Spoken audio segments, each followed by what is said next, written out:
Hi, Dad. Welcome back to another episode of Dave and Andy's Honest About Life. How are you? I'm doing well, Andy. How are you? I am well. I am well. We've had some friends, family reach out. They know we're doing this, and they think it would be funny for us to, funny, maybe even informative for us to. Maybe informative. Right? I That's know funny. We try to do these things to be a little informative, but it is our opinions that we're putting out it here. So, it is. It is. that's to be taken with a grain of salt, especially in my case. My opinion isn't worth much, but No, no, it's good to get your perspective and my perspective. I mean, we're not that far apart in age, because you were young when you had myself and my sister. And so, even though we're not that far apart, we have different perspectives, we have different realities that we grew up in, and that really is a neat dynamic that we could talk about and see and really sort of like reveal the differences between us in that way, in the way we think. So that's just obviously there's no end to the amount of enjoyment that. So, but what they're asking is why don't you and your dad Dave, start to compare some different things that the way that you would experience them. So products like razors, for instance. So if we both had a looks like razor, you need one. what's that? It looks like you need one. I do. It's getting a little long. Not on your head, on your chin. Oh, it's the only place it still grows. So, but Okay. compare our experiences with razors, because as we talk about reviews, and a trusted source of reviews and those kinds of things.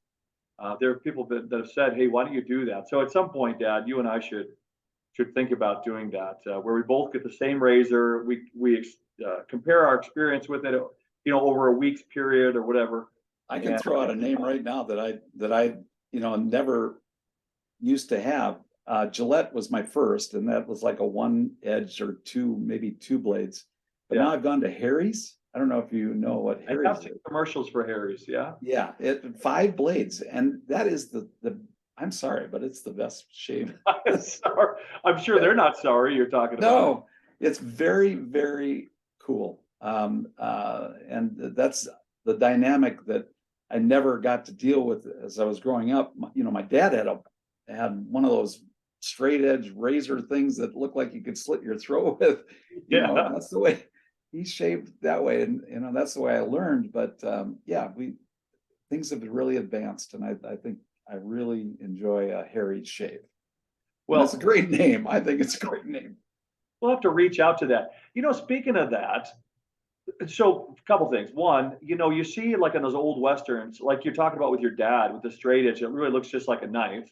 Yeah. Uh, how in the world do those things get anywhere near a close shave? When you think about the tools that they had available, you think about their ability to sharpen, yeah, just sort of crude tools, right? And how did those work? I mean, Yeah, scrape up. yeah, I used to watch my dad and I thought for sure he's going to slit his throat every time he shaved. But, um, and he would have a belt.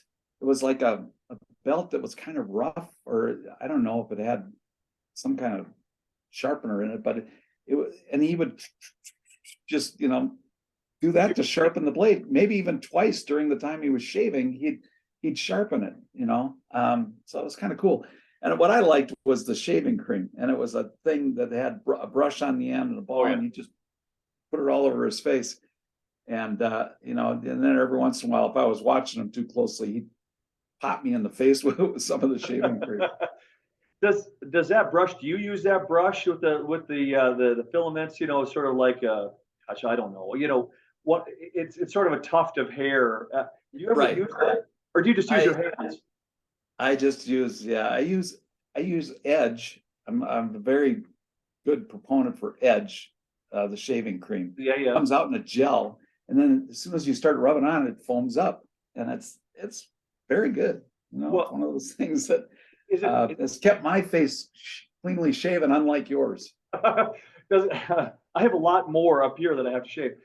So I just get tired of it. By the time I get to this, I'm like, forget it. The but so do you rub it in, or do you just, is it really just a sort of a placeholder? So you know what you've done when you clear it away? You know, No. what do you mean? Placeholder. Yeah, it's kind of like when you're mowing the lawn, you can see where you've been. Yeah. Is that all Um, it's doing or yeah, what? You know, no, it's actually it's got a lubricant in it, so it's very nice on your skin, and that kind of leaves it soft afterwards. Here, feel. yeah, right. Yeah. Right. So it's all good. All right. All right. All right. Well, it's interesting. 'Cause these are questions I've never asked you before. The Another funny story though, speaking of products, and we're not, I mean, and if, not necessarily naming products just, because they're watching, but parents of and you're a parents out there from all different ages.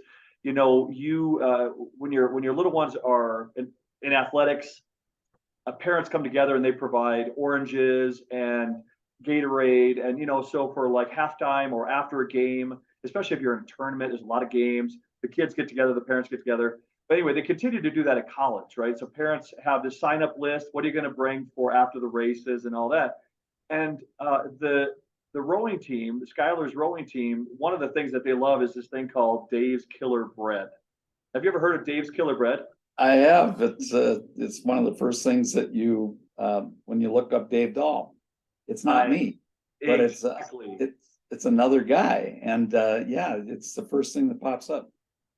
And honestly, I just found this out like last week because we signed up to purchase Dave's Killer Bread, and we bought a couple of loaves, and I couldn't believe it when his last name is Dahl. Yeah, it's Dave Dahl. I know. So it's very funny. I've been confused with that. I don't look like him, but they go, "Are you the guy with Killer Bread?" And I go, "No, no, I'm not that guy. I'm the guy with the weather background." Yeah, he's got an interesting story. Have you ever read it? Oh yeah, it's really interesting. Yeah, yeah. Kind of like some of the other people, like My Pillow. I don't know if you've heard the story behind My I Pillow. have, I have. They That's have quite a come story through the. too. They have come through the valley and Yeah, of come out on top. They're on the mountain now. trial. They have tried. They have yes, right, right, right. So it says a lot about that we could get into at some point, right?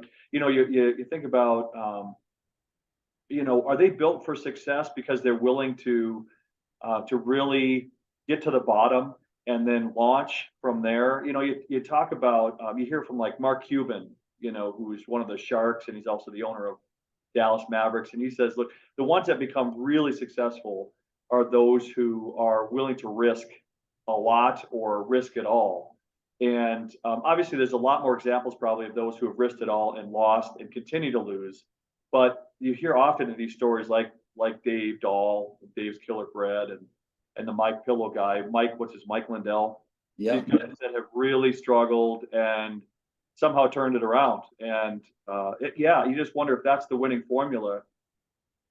It's kind of hard. Not everybody can drag themselves down and then pick themselves up. And these guys have had that, they've got something in their DNA that gives them that drive to go, you know what? Now I'm going to get to the top. And they just drive. And that's an amazing, trait for somebody to have. I wish I had it. I don't know that I have it. Because it's a very gruesome, dealing with everything you have to deal with when you're way down, and then pick yourself up and go to the top. That's right. Their risk tolerance is probably greater. They have something to prove or something to prove to somebody, maybe. Right. That's a motivator for them to pick themselves back up and go. And you just hope at the end of the day that they continue to make good decisions and they realize their success now, for good. Yeah. So Yeah. I see it happen to a lot of people that do go through that journey. When they do get to the top, they know how hard they've worked to get there. Yeah. And that's what keeps them there, I think. That's right. That's right. Well, so let's you and I think about whether it's razors or whether it's Dave's Killer Bread.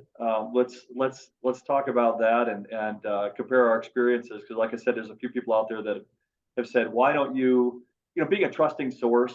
I guess they may say that because they know us. Yeah. A source of reviews. Because when you look in reviews, I think we were just on Amazon today looking at some sort of a three-wheeled cart to wheel our old dog around because she can't walk as Oh, far as she used to. So oh, so we're looking, so you're looking at reviews and people are talking, they're giving it 3 out of 5 stars or 5 out of 5 stars. How are those trustworthy? So I think that the world needs a trustworthy source of review. So something you and I could think about. let's do that. Yeah, that'd be fun. We'll definitely do that. I We look just forward need some products. Let's get some products out there. Let's talk about that. So until then, Dad, thanks for a wonderful episode of Dave and Andy's Honest About Life, and we'll see you soon. See you soon, buddy. Thank you. Love you. Love you. Bye.